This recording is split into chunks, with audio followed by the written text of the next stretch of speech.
Yes, people, what is happening with Liverpool profit back again with more Liverpool related news? Obviously, we are going to be doing different things moving forward because, of course, the transfer window has shut. And today, I know I said yesterday was going to be the final transfer video talk, but I felt today has to be the final one because we did get some news last night. Unfortunately, that wasn't great for us.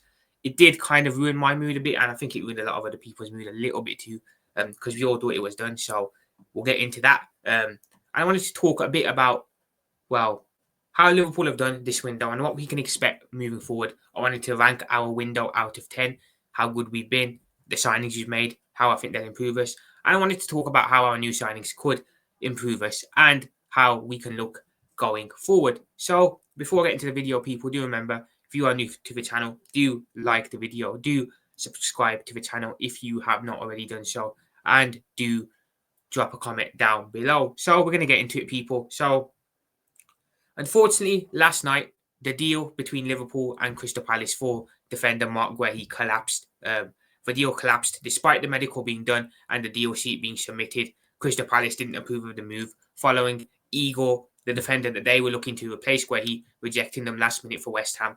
So the Marc Guehi deal has fallen apart. Well, it fell apart because purely Crystal Palace are morons and they couldn't find a replacement in time for Marc Guehi. Hence, Marc Guehi was unable to complete his move to Liverpool from Crystal Palace. Again, I don't know what to say. Absolute schoolboy stuff from Crystal Palace. They're absolute morons. You know, they had 1 month to get a replacement for Marc Guehi in 1 month because Guehi told them a month ago he wanted to join Liverpool and they could not find a replacement in time. And they were scrambling around on deadline day.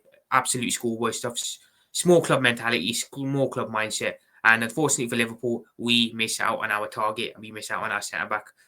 I feel bad for Marc Guehi in this because from what I read, Marc Guehi had the Liverpool strip on. He was in London. He did his medical. He was buzzing to join. And once he got told the deal was off, apparently his family, his parents had to console him because he was very upset about it. So I feel very, very bad for Marc Guehi. You know, in a window where you look at what Alexander Isak's done, what Wissa's done, they've acted petulantly, but they've got what they wanted. The one guy who didn't act petulantly, the one guy who acted professionally and acted like a role model, didn't get his move.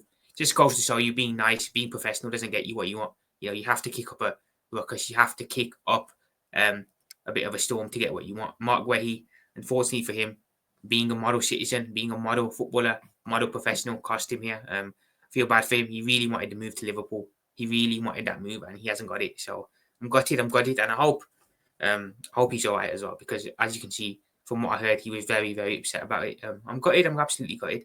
I wanted to touch on Oliver Glasner, the Crystal Palace manager, who apparently, the petulant little twat that he is, decided to throw his toys out of the pram last minute for this Marc Guehi thing. Apparently, Oliver Glasner actually went to the Crystal Palace board and threatened to resign if Marc Guehi was sold.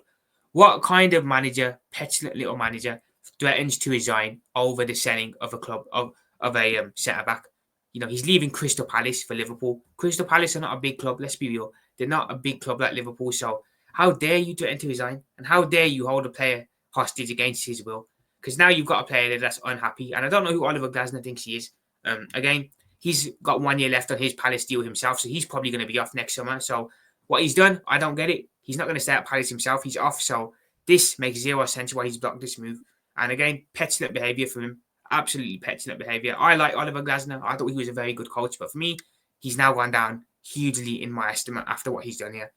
Terrible, terrible conduct from Palace and from Oliver Glasner. And same on Crystal Palace too, for bowing down to what a manager wants. Ultimately, it's up to the club and the player whether they want to stay at the club and whether they want to move on, not up to the manager. So Palace need to hang their heads in shame for bowing down to a manager and not letting the player go off. Again, shocking from Glasner, and hopefully, yeah, he gets what's coming to him, you know, because now Palace are going to have an unhappy Marc Guehi. Whenever Marc Guehi goes back to Palace, which I assume he will after the international break, he's going to be there. He's going to be unhappy. You're going to know he doesn't want to play for you no more. And dare I say, he's going to down tools, and he's not going to be the same Guehi he was prior to, this saga. So again, Palace have dug their own grave here because they've got an unhappy player now. It's going to disrupt their dressing room, and it's going to probably hinder their season. And you know what? Well, I'm all for it. After how they acted yesterday, I am all for it. You know, petulant behaviour. You know, now you're going to get what's coming to you. And I hope Marc Guehi does refuse to play for Palace again. I hope Marc Guehi does not play for Palace again. I hope he says straight up, I don't want to play for you no more. I hope he does. I hope he does, because I feel really gutted over this. Everything was done. It was sealed. Here we go was done. And Palace, last minute, cower out of it and screw us over. So, again, I'm gutted, but I don't know what to say. Either way, people, on a side note, on a positive note, we will still end up getting Marc Guehi. I still believe he will end up being a Liverpool player in the future. I feel Liverpool could go back in for him in January. And if we do go back in for him in January, I feel we can get him for a much, much lower fee than we originally would have. Should we not get him in January? Should Palace have aspirations? Should they still be in Europe, maybe? Should they be deep in Europe and they need to keep him? Cool. We'll go back in for him in the summer. Because in the summer, we're going to get him on a free. So, again, stupid behaviour from Palace. Again, now they're going to lose him on a free next summer or for a less lower fee in January. Moronic behaviour. I don't know who's running them, but they need firing. So, either way, people, Palace can do what they want now. Glasner can do what he wants now. We're still going to end up signing Marc Guehi in either January or next summer. He will still be a Liverpool player regardless. So, again, what Palace have done here is pretty pointless. They should have sold him this summer. They could have got some money for him. Rather now, they're going to get him. Either they're going to lose him for a lower fee in January, a much lower fee as well, by the way, or they're going to lose him next summer for nothing. He's going to walk for free. So then they'll be screwed. So again, terrible business mindset from Palace. I don't know what to say. So all I want to say is to Marc Guehi, hold tight, mate. Obviously it's not ideal what's happened here. We know you don't want to be a Palace player, but you know what? Give it a while. We will eventually come and free you. So, again, I'm gutted for him, but you know what? At the same time, he's still going to end up being a Liverpool player, I feel. So, again, gutted, but also not too gutted because we will still end up having him. Again, I'm just shocked, man. I was really looking forward to unveiling Isak and unveiling Marc Guehi too. Unfortunately, now for us, we only ended up unveiling Isak, which, to be fair, it's okay. But you know what? It's just a little disappointing. I have to be totally honest with it. It's a little disappointing. We could have had a day where we unveiled Alexander Isak as the new number 9, and we could have unveiled Marc Guehi as our new defender today. But it is what it is, man. It is what it is. Now we're going to need our centre-backs to step up, the ones that we do have. Virgil, Virgil's reliable. We've got to pray that Konate gets his act together, doesn't get injured and gets back to the Ibu that we know and love.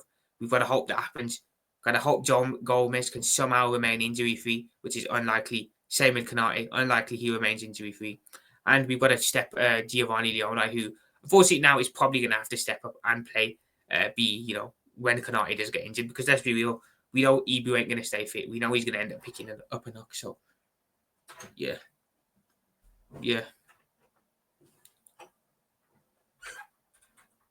Again, I don't know what to say. I don't know what to say. It's a tough one. A tough one. Look, people, either way, it's annoying. It's annoying what's happened with Guehi. But you know what? Let's not let it take away from the absolute brilliant window that Liverpool have still had. Guehi not coming in, it's annoying. It hurts. It's peed a lot of us off. Yes, it has. There's no argument that it hasn't, but let's not let it take away from who we've brought in. Wirtz, Isak, Frimpong, Kirkes, Leoni, we'll count him as well. Hugo Katike. We've still had a brilliant window.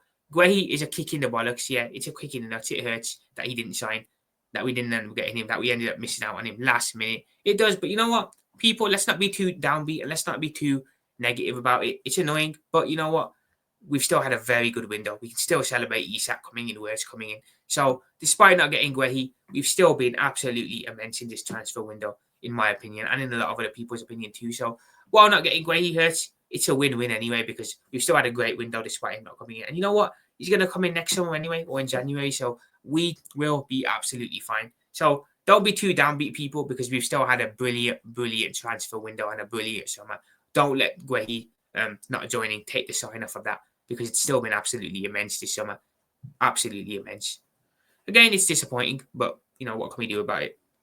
On a side note, people, Alexander Isak was unveiled last night as a Liverpool player, officially holding up the shirt, wearing the shirt.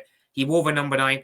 I'm not surprised. I expected him and I wanted him to get that number 9 shirt. It suits him to a T. In his interview, he said straight up, this was the place for me. This was the place for me, and I want to create history. That's a player that knows what it means to be a Liverpool player and will give 100%.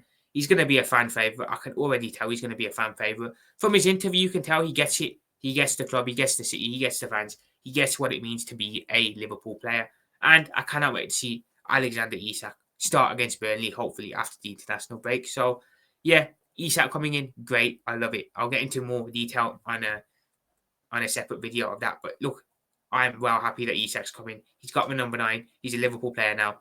Let's wait and see what he can bring to our team. But people, I'm going to head off. I hope you guys enjoyed the video. I'll speak to you guys very, very soon. If you have not already, do remember to like the video, subscribe to the channel if you have not already done so, and do drop a comment down below. This will officially be the last transfer window, the last transfer video, because the window is shut now, obviously. So moving forward, I will be creating and coming out with different content ideas. So bear with me, people. But for now, people, I'm going to head out. Speak to you guys soon. Up the Reds. Let's freaking go.